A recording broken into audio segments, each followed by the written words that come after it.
Hello, this is Mrs. Hyman. In the figure, the measure of angle 8 equals 121.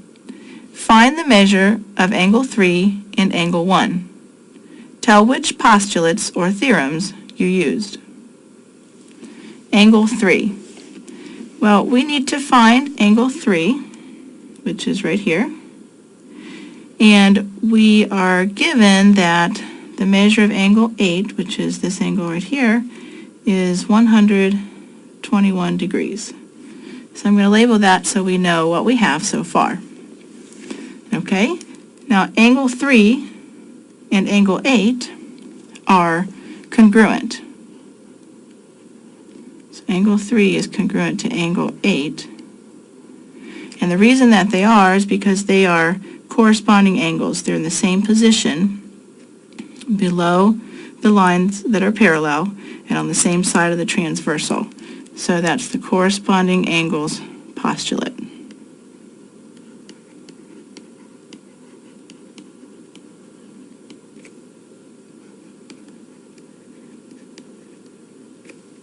Okay, so if angle 3 is congruent to angle 8, that means that the measure of angle 3 is equal to the measure of angle 8, and that's by the definition of congruent angles.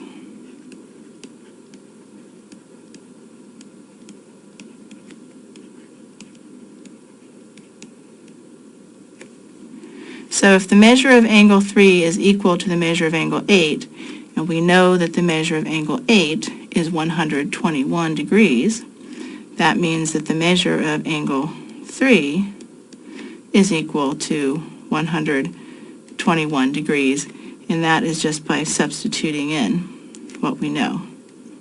So substitution. Okay, so we know that angle 3 is 121 degrees also.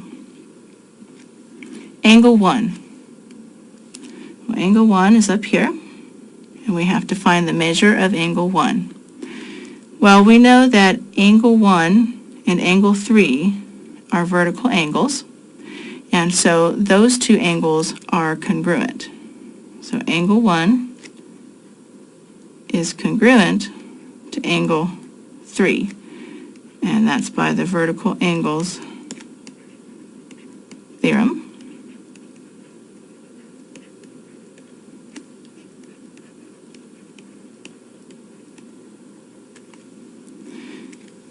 And we already know from before that angle 3 is congruent to angle 8.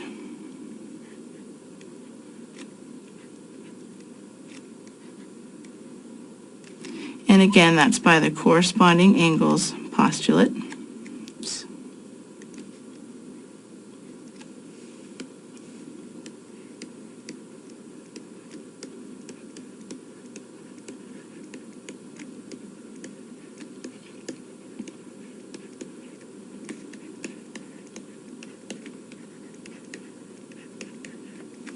Okay, so if we know that angle 1 is congruent to angle 3, and that angle 3 is congruent to angle 8, then that means that angle 1 will be congruent to angle 8.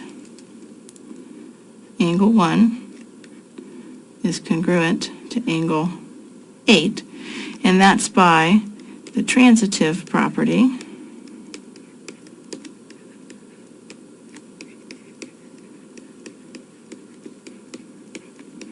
of congruence.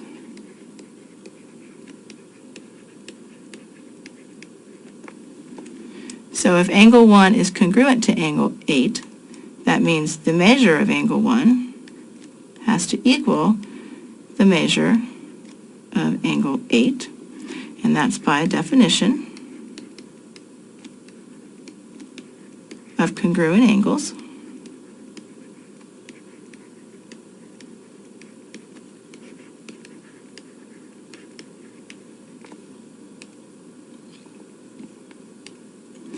And if the measure of angle 1 is equal to the measure of angle 8, and we know that the measure of angle 8 is 121 degrees, then by substituting that in, we know the measure of angle 1 would have to equal 121 degrees.